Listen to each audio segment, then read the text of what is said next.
नमस्कार मित्रों। जैसा कि आप जानते ही हैं, हम एक बुक है जिसका नाम है त्रिफला ज्योतिष, इसका अध्ययन कर रहे हैं।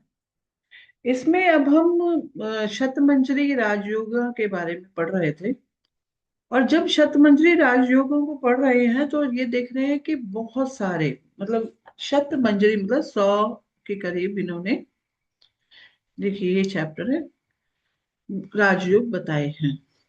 तो हम जब इन्हें पढ़ रहे हैं तो एक साथ 100 योगों को पढ़ पाना तो मुश्किल होता है, तो हम धीरे धीरे करके इन्हें पढ़ रहे हैं। तो जैसे इसमें हमने जय योग, धनाकर्षण योग, आयु योग, क्षेम त्रिलोचन पढ़ लिया था और यहाँ एक रोध योग तक पढ़ लिया था। आज हम इसमें आगे पढ़ेंगे पेज नंबर 156 पर। तो जब हम 100 पेज नंबर 156 पर पहला योग देख रहे हैं तो वो है कामिनी योग। आइए जाने कामिनी योग के बारे में। कामिनी योग कहता है कि बृहस्पति द्वितीय स्थान में हो, शुक्र चतुर्थ में हो, चंद्रमा सप्तम में, मंगल दशम में और लग्नेश शुभ ग्रह से युक्त, तो कामिनी योग होता है। अब इन्होंने तो बड़ा स्पेसिफिक होके लिख दिया। चलिए इसको हम समझते हैं।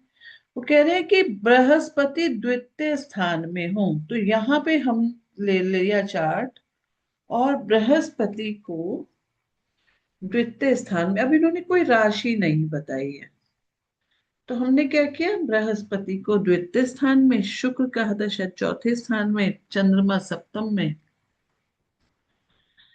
चंद्रमा को पेन क्यों नहीं चल रहा है, अच्छा, चंद्रमा सप्तम में, आगे पढ़ते हैं। कह रहे हैं बृहस्पति दूसरे स्थान में हो, शुक्र चतुर्थ में हो, चंद्रमा सप्तम में और मंगल दशम में हो। मंगल दशम में, यहाँ पर मंगल,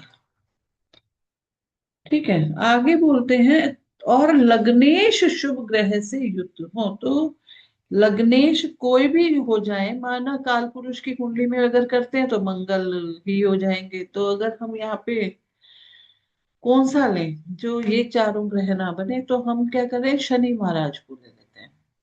तो शनि महाराज की अगर राशि यहाँ पर है और शनि महाराज कहीं भी बैठा देते हैं, इनको हम कह रहे हैं कि अगर हम छठे में बिठा दें इन्हें, यहाँ पर है शनि महाराज, तो यहाँ पे गुरु की दृष्टि आ जाएगी। तो ये क्या हो जाएगा, शुभ ग्रहों से दृष्ट। लेकिन क्या दृष्ट कहा है या युद्ध किया है, उन्होंने कहा है शुभ ग्रह से युद्ध हो। तो अब ये हमें समझना पड़ेगा कि अगर शुभ ग्रह से युति बताई है तो यहाँ पर हम कह सकते हैं कि बृहस्पति की दृष्टि से, तो दृष्टि तो कहा नहीं, युति कहा है, तो युति में हमें समझना होगा कि कौन से शुभ ग्रह।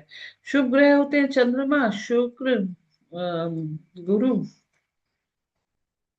और अगर बुध को लेते हैं तो बुध यहाँ पे पापी हो जाएंगे, स्वराशि के होंगे तो शायद, है ना।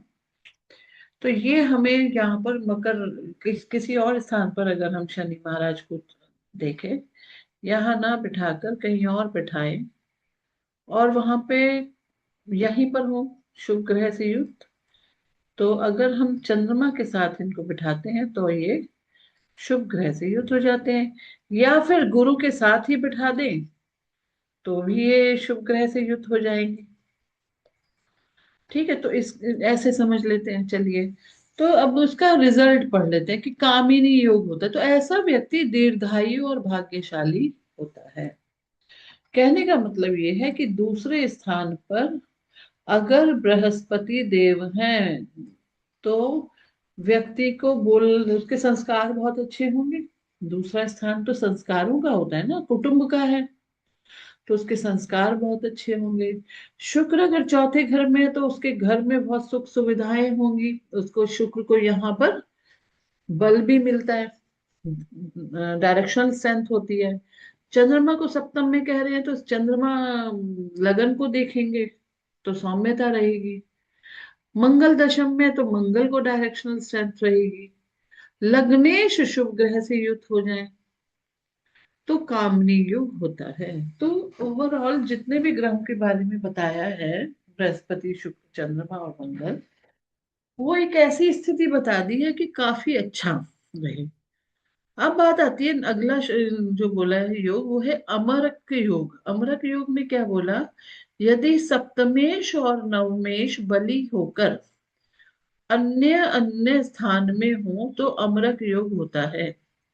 मतलब है अन्योन्य स्थान में हो, ऐसे जातक को स्त्री सुख प्राप्त होता है और भाग्यशाली होता है। 50वें वर्ष की अवस्था के बाद तो विशेष भाग्योदय हो जाता है। कोई भी चार्ट ले लेते हैं अब हम यहाँ पर, यहीं पर बनाएंगे। और बोला है सप्तमेश, अगर काल पुरुष की कुंडली ही बना ले तो काल पुरुष की कुंडली में शुक्र होंगे सप्तमेश, तो काल पुरुष की कुंडली में सप्तमेश हो गए शुक्र, और नवमेश कौन हो गए, गुरुदेव बृहस्पति। ठीक है, तो गुरु और शुक्र बलि हो गए, तो बलि कर दीजिए। बलि करने का मतलब क्या हो गया, या तो गुरु अपनी ही राशि में बैठ जाए, लेकिन इन्होंने साफ साफ लिखा है अन्योन्य स्थान में हो। तो अन्योन्य स्थान में होने का मतलब है 7वें में ना हो और 9वें में ना हो, लेकिन बली हो, तो ठीक है, इन्हें चौथे घर में बैठा देते हैं, तो गुरुदेव क्या होंगे, उच्च के हो जाएंगे। और शुक्र देव को बैठा देते हैं 12वें स्थान में, तो ये बली हो जाएंगे। इससे उच्चता से ज्यादा बल तो हो नहीं सकता। तो ऐसे जातक को स्त्री सुख अच्छा प्राप्त होता है। और 50 के बाद तो बहुत ही अच्छा रहता है, हर प्रकार के सुखों की प्राप्ति होती है, भाग्य का उदय होता है। ठीक है, अगला कहते हैं नालीक योग। यदि लगन से पंचम का स्वामी लगन नवम में हो, मतलब पंचमेश जाके नवम में हो, लाभेश तथा चंद्रमा लगन से द्वितीय स्थान में हो, ठीक है, तो नालीक योग होता है। ऐसा जातक अत्यधिक सम्मान की प्राप्ति करता है और दया दानशील होता है। चलिए इसको बनाएं। इसमें बोला इन्होंने कि लगन से दूसरे स्थान पर किसको ले जाना है, लाभेश को। लाभेश कौन होते हैं, 11th लॉर्ड। तो अगर हम यहाँ पर एक चार्ट बनाएं, और पहली बात इन्होंने ये कही है कि जो 5th लॉर्ड, यहाँ पे भी अगर काल पुरुष का ही चार्ट बना लें, 6 7 8 9 10 11 और 12, तो यहाँ जो सूर्य है वो चले गए कहाँ पर, नवम भाव में। लगन से पंचम का स्वामी नवम में हो, लाभेश तथा चंद्रमा लगन से द्वितीय भाव में हो, तो चंद्रमा को तो द्वितीय भाव में ले गए, और लाभेश यहाँ कौन है, शनि है, तो शनि को भी ले गए। ऐसा जातक को बहुत अधिक सम्मान की प्राप्ति होती है और वह दानशील भी होता है। यहाँ पे भी 50वें वर्ष की अवस्था के बाद बहुत अच्छी विशेष समृद्धि की प्राप्ति होती है। तो देखिए त्रिकोण का स्वामी त्रिकोण में ही आ गए, और यहाँ पर क्या हुआ कि 11वें का स्वामी, 11वां क्या होता है, इनकम का भी तो होता है। लाभेश कौन होते हैं, इनकम का सोर्स भी यहीं से देखते हैं। और जहां पर आकर बैठे हैं दूसरे स्थान में, ये धन भाव भी कहलाता है, जो इसको कहते हैं धन संचय का भाव है।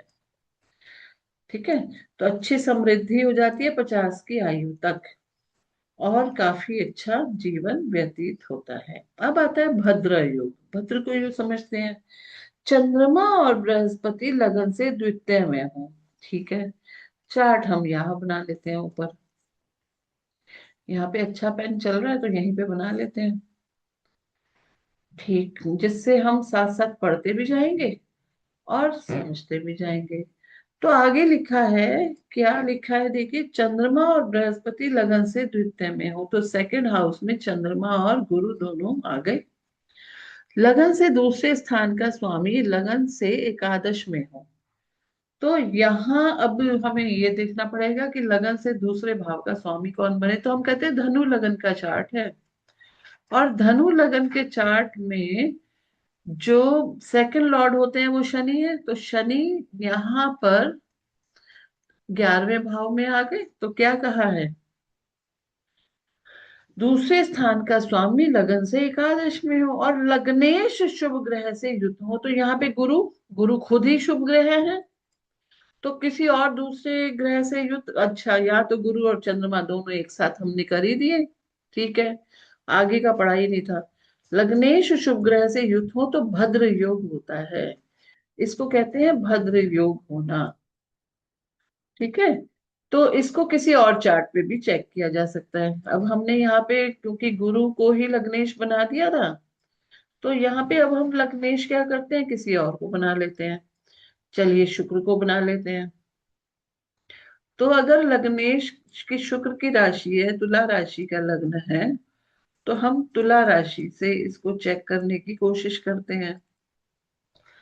तो यहां हमने क्या करना है, चंद्रमा और गुरु को सेकंड हाउस में बैठाना है, और सेकंड लॉर्ड को जो मंगल है वो आ गए एकादश भाव में, और फिर लग्नेश, लग्नेश कौन होंगे, शुक्र।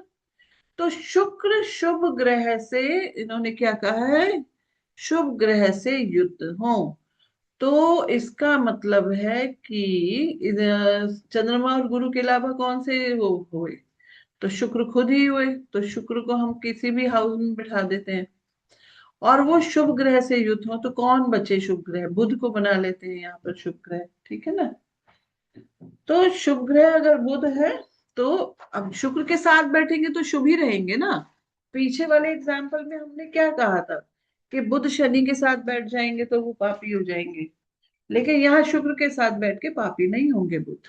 ठीक है, तो ऐसा जो योग होता है भद्र योग होता है, ऐसा जातक बुद्धिमान, अपने काम में कुशल और सफल उच्च पदाधिकारी होता है। वैसे तो इस योग का सुप्रभाव समस्त जीवन काल में रहता है, लेकिन 50 और 53वें वर्ष में इनकी ये अवस्था है, बहुत अच्छा रहता है, विशेष प्रभाव।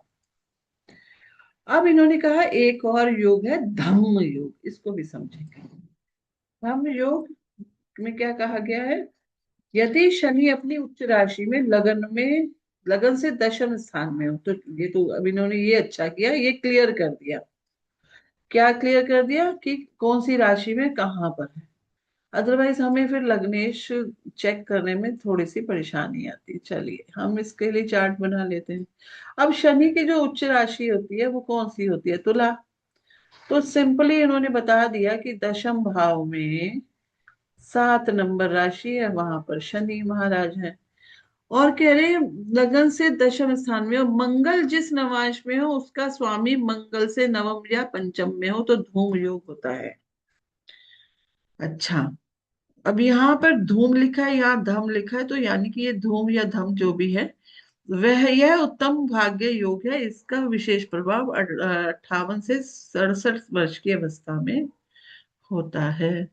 तो अब यहाँ पर मंगल जिस नवांश में हो, इसको अब हम कहते हैं कि 8 9 10 11 12 1 2 3 4 5, मंगल माना 8वें भाव में बैठे हैं, और हम कह रहे हैं कि कितने डिग्री के, 17 डिग्री मान लेते हैं। चलिए, तो 17 डिग्री के मंगल छठे नवांश में जाएंगे, तो 1 से 6, 1 से 6 में जाएंगे, यानी कि किस में जाएंगे, कन्या के नवांश में जाएंगे। ठीक है, तो कह रहे हैं कि मंगल जिस नवांश में हो उसका स्वामी, तो बुध बन गए स्वामी, क्योंकि अगर मंगल 17 डिग्री के हैं तो छठा नवांश बना। छठा नवांश बना, बैठे कहाँ पर है, सिंह राशि में, और सिंह राशि की गणना शुरू होती है मेष राशि से। तो मेष राशि से छठा नवांश देखेंगे तो बुध स्वामी बने। ठीक है, तो कह रहे हैं कि मंगल जिस नवांश में हो उसका स्वामी लगन से नवम या पंचम हो, या तो अब बुध देव यहीं आ जाएं या फिर यहाँ आ जाएं, नवम या पंचम में हो, तो इस योग को धूम योग कहा गया है। ये एक अच्छा भाग्य योग है। अब इस योग का जो पूरा का पूरा दारो मदार है वो मंगल के नवांश पे डिपेंड करता है ना। गुड, इस तरह से हमें समझना चाहिए आगे वाले योग को भी। आगे कह रहे हैं कि यदि बृहस्पति, शुक्र और लाभेश, एक पहली कंडीशन आ गई बृहस्पति, दूसरी कंडीशन आ गई शुक्र, फिर आ गई लाभेश, नवम स्थान में हो। चलिए, अब इसके लिए भी हम क्या करते हैं, कोई भी चार्ट बना ले।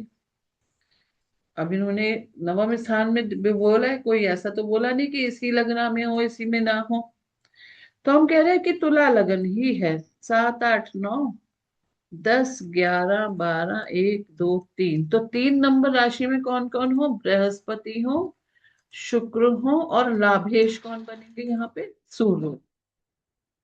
सूर्य है। बृहस्पति, शुक्र और लाभेश नवम स्थान में हो तथा द्वितीयेश पूर्ण दृष्टि से देखे, यानी कि मंगल तीसरे घर में बैठकर पूर्ण दृष्टि से इन्हें देखें तो धर्म योग होता है।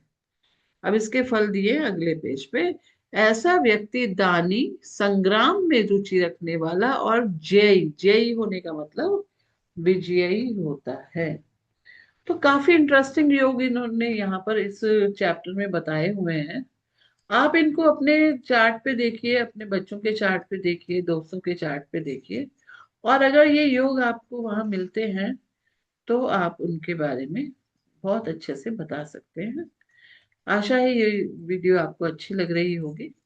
ये जो श्रृंखला है ये बहुत काम की है, आप इसको फॉलो कीजिए। Thank you.